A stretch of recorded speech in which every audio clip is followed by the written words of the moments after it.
So hello dear students, चलिए एक बार फिर से शुरू करते हैं आज की क्लास को। और आज का जो टॉपिक है वो एक कहना चाहिए कि हर तरह से प्रासंगिक एक रिलेवेंट टॉपिक है। आदर्श आचार संहिता लागू हो चुकी है अब हमारे प्रदेश में, हमारे साथ साथ 5 और राज्यों में लागू हो चुका है। तो हम उसी के संबंध में व्याख्या करेंगे कि आदर्श आचार संहिता होता क्या है, क्यों लगाते हैं, कब लगाते हैं, कैसे लगाते हैं, इसी के बारे में यह वीडियो रहेगा। तो चलिए स्टार्ट करते हैं, शुरू करते हैं। देखिए, सबसे पहले आदर्श आचार संहिता है क्या, इसकी व्याख्या।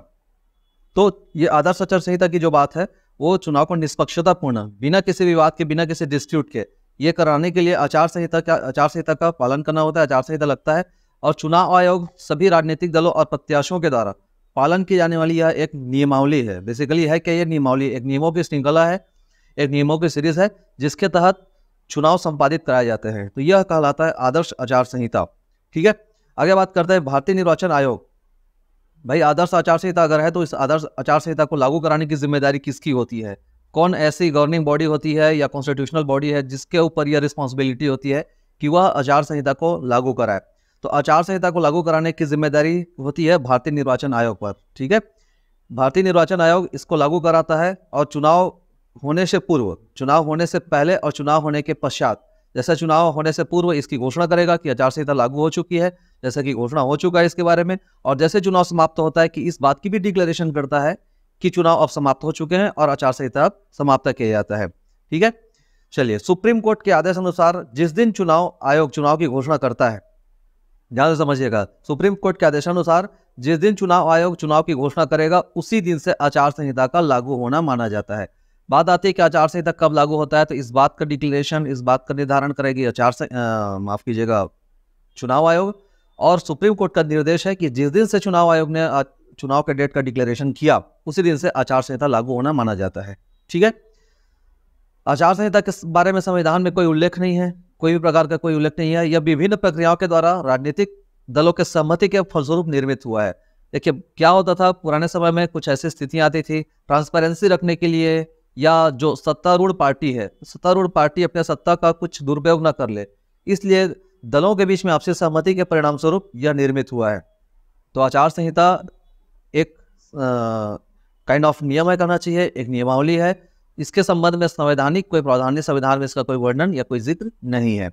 ठीक है, आगे बात करते हैं चुनाव। ये जो आचार संहिता है, आचार संहिता के प्रवर्तक कौन है, आचार संहिता को लागू किसने कराया? तो आचार संहिता का प्रवर्तक माना जाता है टी एन शेषन को। देखिए, इन्होंने बहुत बड़े पैमाने पर ड्रास्टिकली चेंजेस किया था हमारे निर्वाचन सिस्टम में। हमारा जो निर्वाचन सिस्टम है, इस निर्वाचन सिस्टम में एक बहुत बड़ा परिवर्तन करने के लिए इनको जाना जाता है, टी एन शेषन को। टी एन शेषन कहा जाता है कि ये नाश्ते में एक नेता खाते थे। खैर, ये तो बात की बात है। तो इसके प्रवर्तक माना जाता है टी एन शेषन को, ध्यान रखिएगा। ठीक है, अब देखते हैं जो आचार संहिता लागू हुआ है उस आचार संहिता का इफेक्ट क्या पड़ेगा, उस आचार संहिता का प्रभाव क्या पड़ेगा। तो हम प्रभाव की बात करते हैं, प्रभाव का जिक्र करते हैं। तो प्रभाव में सबसे पहले हम देखेंगे इससे क्या होता है। सरकार जो लोक लुभावने वादे हैं, वो लोक लुभावने वादे या लोक लुभावने जो घोषणाएं हैं वो नहीं कर सकती, इस पर कंप्लीटली बैन लग जाता है। किसी भी प्रकार का कोई भी लोक लुभावने वादे या कोई भी घोषणा सरकार नहीं कर सकती, अपने सत्ता का या अपने पावर का दुरुपयोग नहीं कर सकती। एक बात। दूसरी नंबर चीज, अगर आचार संहिता लागू हो जाता है तो लागू होने के पश्चात सरकार जो है चुनाव के दौरान, ऐसा नहीं है कि लेट से कि अभी मान लिया कांग्रेस की पार्टी है तो चुनाव के दौरान ऐसा नहीं होगा कि कोई सरकारी मशीनरीज है, जो सरकारी सिस्टम है, उन सारे सरकारी सिस्टम का प्रयोग अपने पार्टी के प्रचार में लगाएं।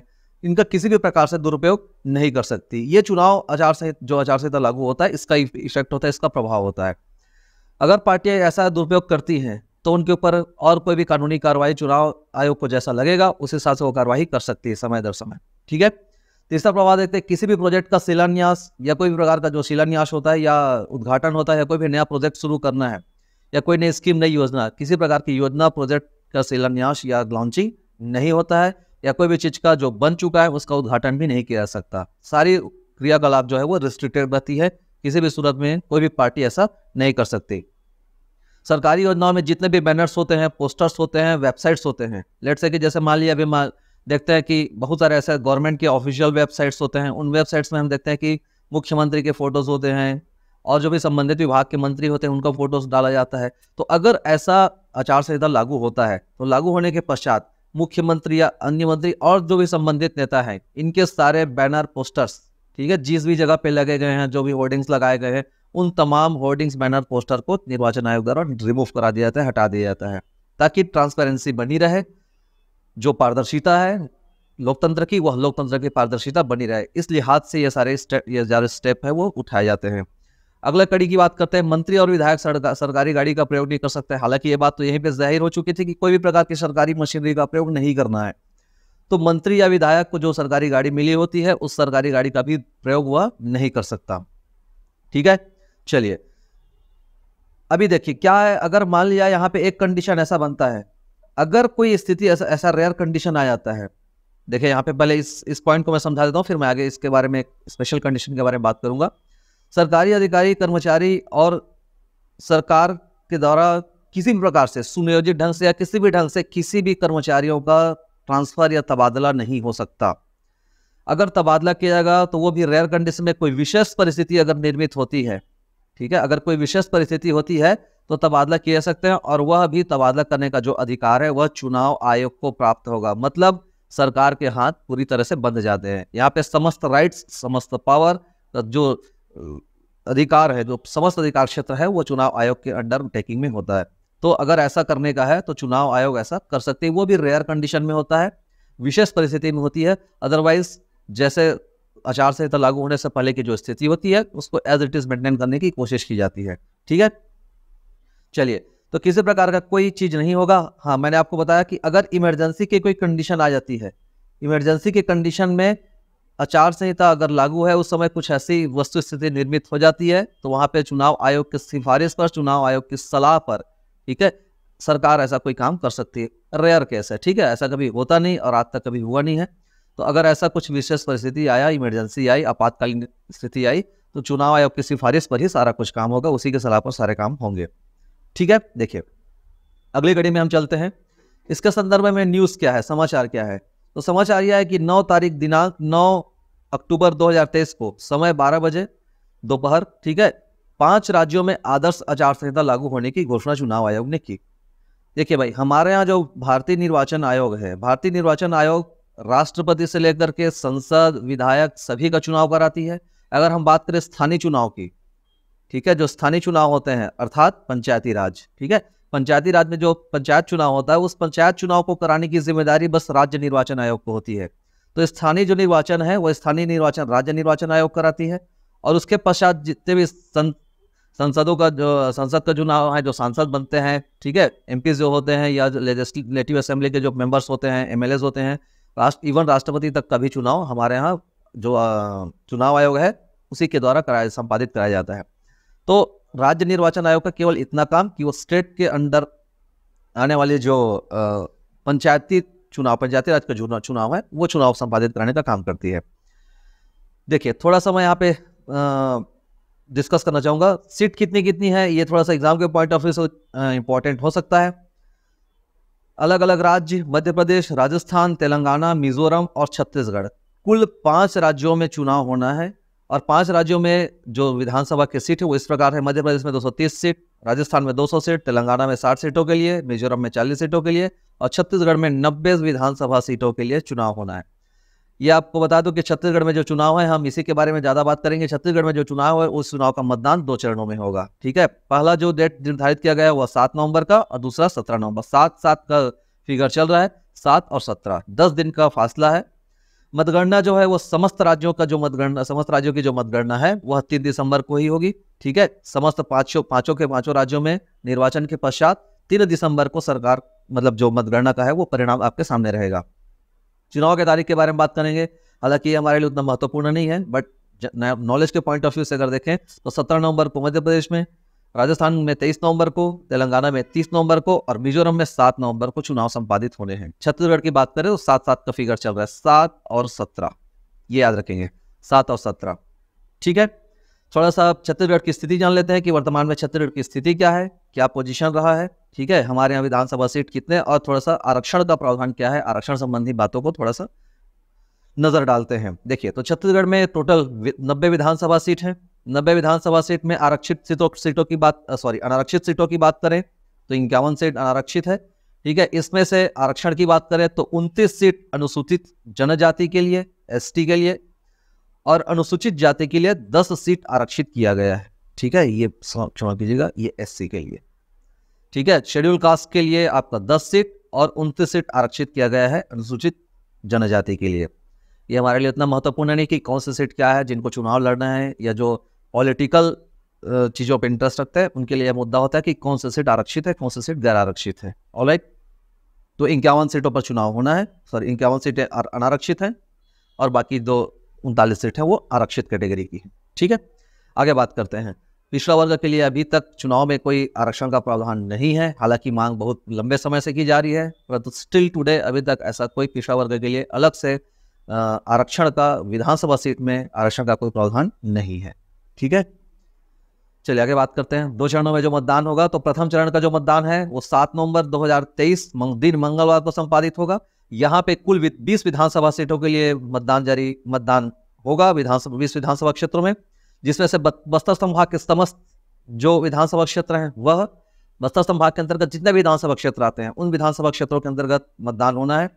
इसके अलावा कुछ सेंट्रल के अगर हम विधानसभा सीटों की बात करें कुछ, तो राजनांदगांव, डोंगरगढ़, पंडरिया, कवर्धा वाला रीजन, मैकल पर्वत श्रेणी के जो सराउंडिंग जो एरिया है, डोंगरगढ़, खैरागढ़, ठीक है, इन क्षेत्रों में, इन विधानसभा क्षेत्रों में इस पहले चरण में ही चुनाव संपादित करा दिए जाएंगे। तो मोहला, मानपुर, खुज्जी, राजनांदगांव, डोंगरगढ़, पंडरिया, कवर्धा, डोंगरगढ़ और डोंगरगढ़ 2 बार आ चुका है, और खैरागढ़, ठीक है, प्लस बस्तर संभाग, इतने विधानसभा क्षेत्रों पे चुनाव पहले चरण में होगा।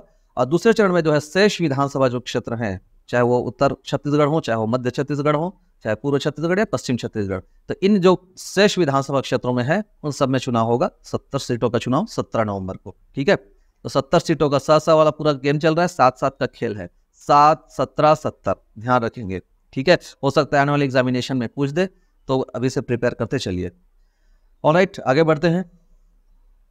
देखिए, मतदाता की बात करते हैं। अभी जो रिपोर्ट आई सामने, तो छत्तीसगढ़ में कुल मतदाता कितने हैं, तो कुल मतदाता है 2,03,60,240। 2,03,60,000 कुल मतदाता हैं। मतदाताओं की संख्या इतनी है छत्तीसगढ़ राज्य में। अगर इसका परसेंटेज देखा जाए, ठीक है, वृद्धि की जाए, तो पिछले जो चुनाव हुआ था, पिछला जो चुनाव के फिगर को अगर हम कंसिडर करें, तो पिछले चुनाव के फिगर में और अभी का जो चुनाव है, इनमें मतदाताओं की संख्या में 9.5% की वृद्धि दर्ज की गई है। ठीक है, 9.5% की वृद्धि दर्ज की गई है कुल मतदाता की संख्या में। अगर यह आंकड़ा देखें, ठीक है, जनसंख्या के हिसाब से देखें, मतदाता की कुल जनसंख्या कितनी है, अगर हम राज्य के टोटल पॉपुलेशन के हिसाब से देखें, ठीक है, टोटल पॉपुलेशन के हिसाब से अगर कंसिडर करें, तो टोटल पॉपुलेशन के अकॉर्डिंग जो मतदाता हैं, उन मतदाताओं का प्रतिशत है 67.02%। ठीक है, 67.02 मतदाता जो हैं वो कुल पॉपुलेशन के हैं, टोटल जनसंख्या के। बाकी मान के चलिए कि वो मतदाता नहीं है, टीनेजर्स हैं, किशोर हैं, बच्चे हैं, ये मतदाता नहीं है। ठीक है, मतदाता वो होते हैं जिनकी आयु 18 वर्ष से ऊपर हो जाती है और जिन्होंने मतदाता सूची में अपना नाम जुड़वा रखा है, उनको मतदाता कहते हैं। ठीक है, चलिए आगे बात करते हैं। लिंगानुपात अगर देखा जाए मतदाताओं के बीच में, तो महिला और पुरुष के बीच में प्रति 1000, ठीक है, ये 1012 का लिंगानुपात है, 1012 का महिला और पुरुष का जो लिंगानुपात है वह। और थर्ड जेंडर की बात करें, तो थर्ड जेंडर मतदाता कितने हैं, तो थर्ड जेंडर मतदाता रजिस्टर्ड किए गए हैं 790। ठीक है, तृतीय थर्ड जेंडर जो होता है, ट्रांसजेंडर जिनको बोलते हैं, ऐसे मतदाताओं की संख्या है 790। और आपको पता होगा कि ट्रांसजेंडर भी अब चुनाव लड़ सकते हैं। ठीक है, तो ट्रांसजेंडर की संख्या है 790। ये 790 मतदाता हैं, ध्यान रखिएगा ना, मतदाता की बात हो रही है। चलिए आगे बात करते हैं। इसके पश्चात मतदान केंद्र की अगर बात करें, तो कुल मतदान केंद्र है 24,109। 24,109 कुल मतदान केंद्र। इतने मतदान केंद्रों में वोटिंग कराई जाएगी। जो हमारा निर्धारित तिथि है 7 और 17 नवंबर को जो मतदान होगा, वह मतदान केंद्र है, वह मतदान केंद्र 24,109 कुल मतदान केंद्र। दिव्यांग मतदाता है तो एक विशेष इस बार प्रावधान किया गया है, और उस प्रावधान को बोलेंगे मतदाता मित्र। ध्यान रखेंगे इस बात का। अगर दिव्यांग मतदाता हैं, तो देखिए इसके लिए थोड़ा सा प्रावधान है, प्रावधान मैं आपको आगे समझाता हूं। ये मतदाता मित्र का क्या रोल रहेगा, ये भी है कहीं ना कहीं गवर्नमेंट एम्प्लॉय होंगे। जो दिव्यांग मतदाता है उनको एक एप्लीकेशन पे रजिस्टर्ड करना होगा, और रजिस्टर्ड करने के पश्चात अब ऐसा नहीं कि कोई अंधे शिथिलांग व्यक्ति को ले जा करके या उनकी जगह पे कोई जैसे साथी होते थे जो उनकी जगह पे जाकर के वोटिंग कराते थे, एक मतदाता मित्र निर्वाचन आयोग के द्वारा प्रोवाइड कराया जाएगा, और वह मतदाता मित्र उनकी तमाम सहायता करेगा जो भी दिव्यांग व्यक्ति हैं। अगर उन्होंने पहले से रजिस्टर्ड करा रखा है तो ध्यान देंगे इस बात को, अगर रजिस्ट्रेशन नहीं है तो वो अलग कंडीशन हो जाएगी। तो जो दिव्यांग मतदाता है उनको एक दिन पूर्व रजिस्ट्रेशन करना होगा एप्लीकेशन पे, फिर उसको मतदाता मित्र की सुविधा मुहैया कराई जाएगी। ठीक है, ध्यान रखेंगे। आगे इसके बारे में और बताता हूँ मैं जब मैं एप्लीकेशन के बारे में बताऊंगा। तो जमानत राशि की बात करते हैं। जमानत राशि मतलब वह राशि होता है, एक न्यूनतम मत प्राप्त करना होता है, एक क्रेडिबिलिटी की बात होती है। अगर कोई व्यक्ति विधानसभा का चुनाव लड़ रहा है, लेट से कि सांसद का चुनाव लड़ रहा है, तो ऐसा उम्मीद किया जाता है कि कम से कम वो जो कुल पड़े वैध मत है उन वैध मतों का कुछ प्रतिशत हिस्सा तो एटलीस्ट हासिल कर ही लेगा। तो इस हिसाब से एक जमानत राशि तय की जाती है, एक जमानत राशि जमा कराई जाती है। तो जमानत राशि का जो प्रावधान है, अनारक्षित सीटों के लिए 10,000 रुपये और आरक्षित सीटों के लिए 5,000 रुपये। ठीक है, एसटी और एससी सीट जो आरक्षित है 39, इन 39 जो सीट है इनमें अगर जमानत राशि की बात करें तो अभ्यर्थियों को जो चुनाव लड़ने के लिए नामांकन दाखिल करेंगे ऐसे अभ्यर्थियों को 5,000 रुपये की जमानत राशि, और अनारक्षित अगर कोई श्रेणी का कोई अगर अभ्यर्थी है तो उसके लिए 10,000 की जमानत राशि जमा करानी होगी। अगर कुल पड़े वैध मतों का 1/6 भाग अगर उसको मत नहीं मिलता है, ठीक है, लेट से कि मान के चलते हैं, ये देखिए 1/6 मत प्राप्त न होने पर यह जमानत राशि जो है वह जब्त कर ली जाती है। कहीं ना कहीं एक विश्वास का विषय होता है, कहीं ना कहीं क्रेडिबिलिटी की बात होती है कि जनता आपको कम से कम इतना तो वोट कर ही सकते हैं अगर आप विधानसभा चुनाव के लिए खड़े हुए हैं तो 1/6 मत प्राप्त होने पर यह राशि जब्त कर ली जाती है। ठीक है, अब 1/6 क्या है कि जितना टोटल वोट पड़ रहा है, ठीक है, उस टोटल वोट को 6 भागों में बांट दिया जाएगा। 6 भागों में बांटने के पश्चात उसका जो एक भाग है उतने वोट आपको मिलने चाहिए। ठीक है, इसी को जमानत जब्त बोलते हैं। ठीक है, ऐसा कहा जाता है, लोग चैलेंज करते तुम्हारा जमानत जब्त करा दूंगा, तो इस प्रकार की जो बातें होती है उसको जमानत जब्त इसी चीज को कहते हैं। चलिए आगे बात करते हैं स्टार प्रचारक की। ठीक है, देखिए तो मान्यता प्राप्त जो राजनीतिक दल हैं वो 40 स्टार प्रचारक रख सकते हैं, और जो गैर मान्यता प्राप्त राजनीतिक दल हैं वो 20 स्टार प्रचारक अपने साइड से नियुक्त कर सकते हैं। इन स्टार प्रचारकों की जो नियुक्ति है, ठीक है, ये राजनीतिक दल करेंगे। तो मान्यता प्राप्त राजनीतिक दल है तो उनको 40 स्टार प्रचारक नियुक्त करने की अनुमति है, वो 40 स्टार प्रचारक रख सकते हैं, और गैर मान्यता प्राप्त है वो 20 स्टार प्रचारक रख सकते हैं। ये स्टार प्रचारक का रोल क्या होता है, क्यों हम ये स्टार प्रचारक के बारे में बात कर रहे हैं, इसका रोल क्या है? तो भाई देखो, स्टार प्रचारक का रोल ये होता है कि चुनावी खर्च जो होता है वो निर्वाचन आयोग के द्वारा तय कर दी जाती है कि आपको अगर चुनाव लड़ना है तो एक सीमित व्यय के हिसाब से, एक सीमित व्यय के अंतर्गत आपको चुनाव लड़ने हैं। ऐसा नहीं कि आप अनलिमिटेड खर्च कर सकते हैं, तो उसकी एक राशि तय की गई है। तो यहाँ पे क्या होता है, जो स्टार प्रचारक होते हैं इनके प्रोग्राम्स में या ये जो भी खर्च करते हैं वह उस कैंडिडेट के खाते में काउंट नहीं होता। लेट से कि मान लिया कोई पार्टी है, एबीसी नाम का कोई पार्टी है, और एबीसी नाम की जो पार्टी है उसने अपने शक्ति का प्रयोग करते हुए 40 स्टार प्रचारकों की नियुक्ति की, और वह उसमें से कोई एक व्यक्ति किसी विधानसभा में प्रचार करने आता है, और प्रचार करने आने के पश्चात बहुत बड़े पैमाने पर डोम पंडाल व्हाटएवर ये सब चीज़ें लगाई जाती हैं, बहुत बड़े पैमाने पर लार्ज स्केल पर खर्च होता है। तो वो खर्च जब वो पार्टी वहन करेंगे, या उनका जैसा है स्टार प्रचारक वो पार्टी जाने की उनको कहाँ से संसाधन जुटाने हैं। तो यहाँ पे क्या होगा, अगर वो पार्टी जो है, ठीक है, अगर उन्होंने निर्वाचन आयोग ने या किसी ने व्यक्ति ने शिकायत कर दी कि ये खर्च हो रहा है, तो अगर स्टार प्रचारक के प्रोग्राम में जो भी खर्च होता है वह खर्च कैंडिडेट के खाते से नहीं काटे जाते, वो कैंडिडेट के खाते में नहीं जुड़ता। ठीक है, उसको ये नहीं माना जाएगा कि वो भले वो कैंडिडेट के फेवर के लिए आए हैं, उनके चुनाव प्रचार करने के लिए आए हैं, परंतु ऐसा कतई नहीं होता कि उसको कैंडिडेट के साथ कंसिडर किया जाए। समझ रहे बात? यही है स्टार प्रचारक। ठीक है, बस और कुछ रोल नहीं है स्टार प्रचारक का। तो स्टार प्रचारक जो होते हैं, जिनकी छवि अच्छी होती है, जिनका लोगों के बीच में, जनता के बीच में अच्छा अप्रोच होता है, वो उन व्यक्तियों को स्टार प्रचारक नियुक्त करते हैं। इनकी भी सूची निर्वाचन आयोग को मुहैया करानी होती है। ऑलराइट, आगे बढ़ते हैं। देखिए, महत्वपूर्ण शब्दावलियां हैं कुछ, उन महत्वपूर्ण शब्दावलियों को भी आप समझते चलिए। क्या क्या शब्दावलियां हैं? EIC, ठीक है, सॉरी EVM का फुल फॉर्म होता है इलेक्ट्रॉनिक वोटिंग मशीन। ठीक है, जिसकी सहायता से EVM मशीन बोलते हैं। इसकी सहायता से क्या कराया जा सकता है? चुनाव कराया जाता है। अब इसके बारे में सबको पता है, वोट डालते हैं, क्या है कैसा है, मैं इसके बारे में ज़्यादा समझाऊंगा नहीं।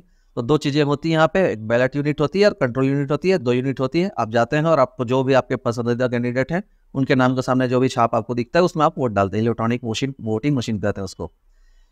ECIL ये कंपनी है, इसको ईका के नाम से जानते हैं। ऐसा ईका करके लिखा होता है, ध्यान देंगे, ईका करके लिखा होता है। Electronics corporation of India limited. ये जो लिमिटेड, ये electronic corporation of India limited है, ये जो है ये निर्वाचन आयोग के संबद्धता के साथ जो ईवीएम है, ईवीएम और वीपीएट जो मशीन होती है, इनको बनाने का कार्य करती है। ठीक है, इन्हीं के अंडरटेकिंग में सारा चीज रहता है, इन्हीं के सुपरविजन पे, इन्हीं के सर्वेलेंस पे सारा चीज होता है। एक आता है आपका वीवीपीएट। ठीक है, देखिए वीपीएट क्या है। तो वीपीएट जो होता है वो होता है वोटर वेरीफाइएबल। ठीक है, वोटर को जो वेरीफाई करने का जो क्या करना चाहिए, पेपर ऑडिट। भैया एक्चुअल में होता क्या है, ये क्रॉस चेक करने का होता है। ठीक है, क्रॉस चेक करने का होता है। इससे आप क्या कर सकते हैं, क्रॉस चेक कर सकते हैं कि आपको रैंडमली कोई भी आएगा, अगर उसको डाउट लगता है कि क्या जो वोट पड़ रहे हैं, लेट से कि मान लिया किसी व्यक्ति ने एबीसी नाम की कोई पार्टी को वोट दिया और वह वोट एबीसी नाम के व्यक्ति को ही मिल रहा है, एबीसी नाम के पार्टी को ही मिल रहा है, इस बात को सुनिश्चित करने के लिए क्या करते हैं, ये कहीं कहीं पे रैंडमली किसी किसी मतदान केंद्र में इसको लगाए जाते हैं। सभी जगह पे जरूरी नहीं है, या चाहे तो सभी जगह पे भी लगा सकते हैं अगर अवेलेबिलिटी है तो। ठीक है, तो ये वीवीपीएट मशीन होती है। वीवीपीएट मशीन में आपको एक रिसिप्ट मिलेगा, वो रिसिप्ट के सहायता से आप ये कंफर्मेशन कर सकते हैं कि आपने जो वोट दिया वो एक्चुअल में क्या उसी व्यक्ति को ही गया कि नहीं गया। इस बात का क्लैरिफिकेशन करने के लिए ये वीवीपीएट मशीन लगाई जाती है। ठीक है, ध्यान रखेंगे इस बात का। चलिए, तो ये राजनीतिक पार्टी के बारे में मैंने बता दिया, सारा चीज क्लियर है राजनीतिक पार्टी के संदर्भ में। हाँ ठीक है, आगे बढ़ते हैं। चुनाव के दौरान अगर प्रत्याशी द्वारा अधिकतम 40 लाख की खर्च, ठीक है, ये राशि तय कर दी गई है कि 40 लाख से ज़्यादा खर्च नहीं कर सकते।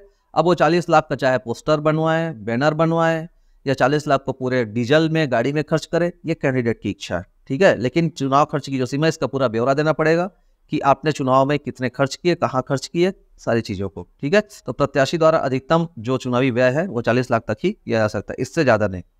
ठीक है, वीपीएट की बात समझ में आ गई। चलिए, वर्तमान में अगर राष्ट्रीय दल देखा जाए, जैसे हमने वहाँ पे प्रचारक देखा था, तो प्रचारक की बात करें तो राष्ट्रीय दल जो है वो अभी 6 हैं। पूर्व में राष्ट्रीय दल की संख्या थी 8। इन 8 में से 2 राष्ट्रीय दलों की मान्यता को समाप्त कर दिया गया, तृणमूल कांग्रेस, ठीक है, तृणमूल कांग्रेस और आपका एनसीपी। ठीक है, तृणमूल कांग्रेस और एनसीपी, ये 2 पार्टी थी।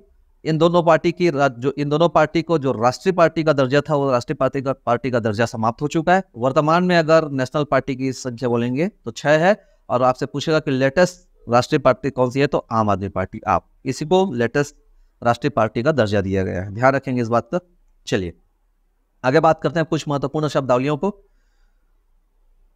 महत्वपूर्ण एप्लीकेशन और उनके अनुप्रयोग। देखिए, निर्वाचन आयोग ने कुछ एप्लीकेशन भी लॉन्च किया है। सबसे पहले है सी-विजिल। ठीक है, ये एक्चुअल में विजिलेंस करने का एक एप्लीकेशन है। सी-विजिल जो है, आप इसको चेकआउट कर सकते हैं गूगल प्ले स्टोर पे जाकर के, आपको पता चल जाएगा क्या होता है।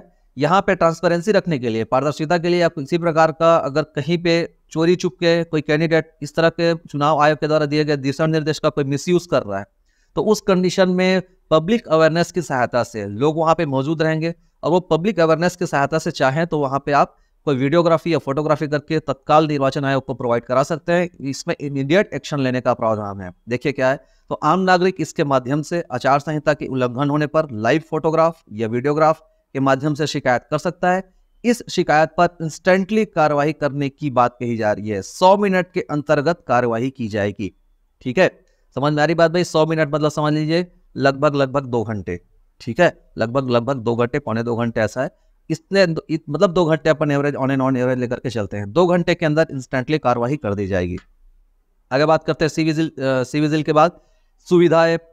सुविधा ऐप ऐसा है भाई, देखिए सुविधा ऐप क्या है। सुविधा ऐप तो खैर बहुत सारे सुविधाएं ही प्रोवाइड कराती है। सुविधा ऐप में बहुत सारी सुविधाएं हैं।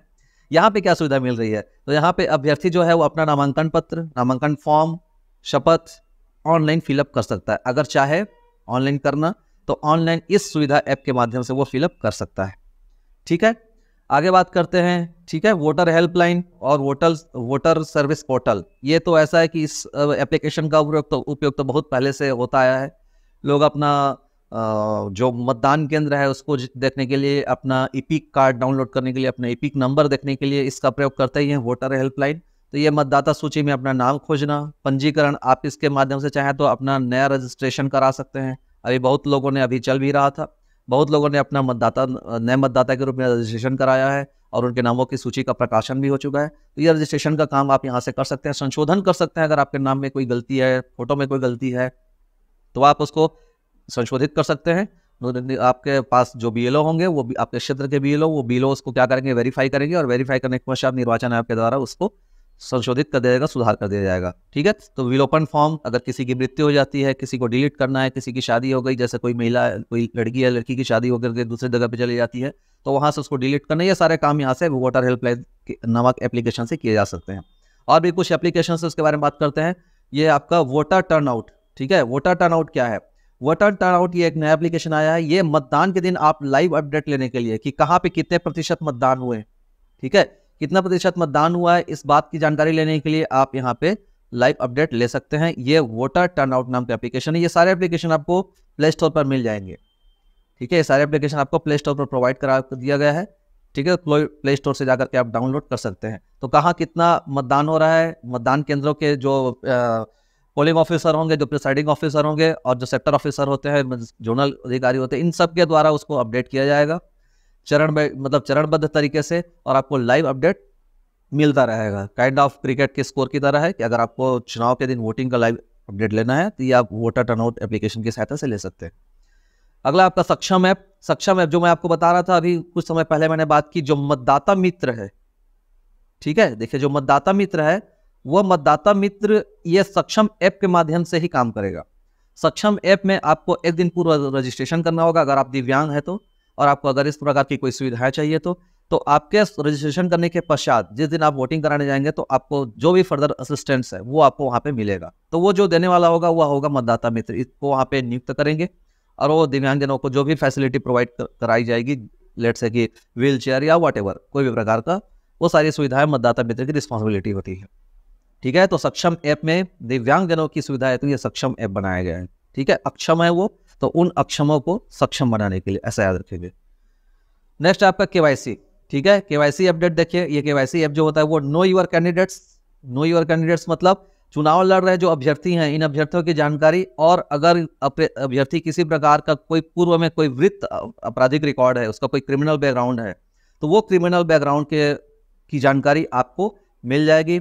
यहाँ पे नियम यह है कि 2 दिन पहले, 2 दिन नहीं शायद 2 बार है, शायद ये थोड़ा सा कंफर्मेशन नहीं है, 2 बार, या फिर कोई महत्वपूर्ण जो न्यूज़ चैनल, न्यूज़ समाचार जो पत्र होते हैं, ठीक है, जो महत्वपूर्ण न्यूज़पेपर हैं, उन न्यूज़पेपर में क्या करना होता है, सूचना देनी होती है कि उनके ऊपर किस प्रकार के संगीन या गैर संगीन या किस प्रकार के आपराधिक मामले पंजीबद्ध हैं, उनकी जानकारी उनको देनी होगी। मतदाताओं के सामने उनको बताना पड़ेगा कि उनका किस प्रकार का क्रिमिनल बैकग्राउंड है या नहीं है, अगर है तो वो किस तरह का है, उन तमाम केस के बारे में संबंधित, अगर ऑनगोइंग कोई केस है तो उसके बारे में उसको संपूर्ण जानकारी देनी होगी। अगर कोई आपराधिक रिकॉर्ड वाला व्यक्ति चुनाव लड़ रहा है तो, ठीक है, अगर किसी का आपराधिक रिकॉर्ड नहीं है तो उसे कोई जानकारी देने की आवश्यकता नहीं है। ठीक है, तो आपराधिक रिकॉर्ड में अगर किसी व्यक्ति का कोई आपराधिक रिकॉर्ड है तो उसकी जानकारी देने के लिए यहाँ पे ऐसा ही प्रावधान किया गया है। ठीक है, 2-3 बार यहाँ पे इनको जानकारी देना होगा। ठीक, ये केवाईसी ऐप है। क्लियर है कहानी? तो ये केवाईसी ऐप से हट करके बात जो मैंने आपको बताई, न्यूज़पेपर में आपको पब्लिश कराने होंगे आपका नाम और तमाम चीज़ें, ये आपका आपराधिक रिकॉर्ड क्या है। लास्ट में एक बात, इन सारी चीज़ों से संबंधित अगर आपको और कोई फर्दर सहायता की ज़रूरत है तो चुनाव आयोग के द्वारा एक टोल फ्री नंबर जारी किया गया है, वो है 1950, ठीक है, 1950। इस टोल फ्री नंबर पर आप चाहें तो आप कंप्लेन दर्ज कर सकते हैं। आपको और कोई प्रकार की जानकारी लेनी हो तो आप यहाँ से टोल फ्री नंबर पर जानकारी ले सकते हैं, शिकायत भी कर सकते हैं, सुझाव भी दे सकते हैं। ये चुनाव आयोग का टोल फ्री नंबर है 1950। एक एग्जाम में आजकल इसको भी पूछ दिया जाता है, महदारी एक्सप्रेस का टोल फ्री नंबर क्या है, इसका टोल फ्री नंबर क्या है। तो आने वाले एग्जामिनेशन में ये आपका एक महत्वपूर्ण पॉइंट बन सकता है कि टोल फ्री नंबर चुनाव आयोग का क्या है। तो 1950, 1950 भारत का संविधान गणतंत्र बना था, ऐसे समझ लीजिए, याद रखेंगे। ठीक है, so that's it for today. I hope कि आपको ये सेशन समझ में आया होगा। अगर जानकारी फ्रूटफुल लगी हो तो चैनल को लाइक करिए, सब्सक्राइब करिए, और हो सके तो अपने दोस्तों के साथ शेयर जरूर करिए। Thank you so much.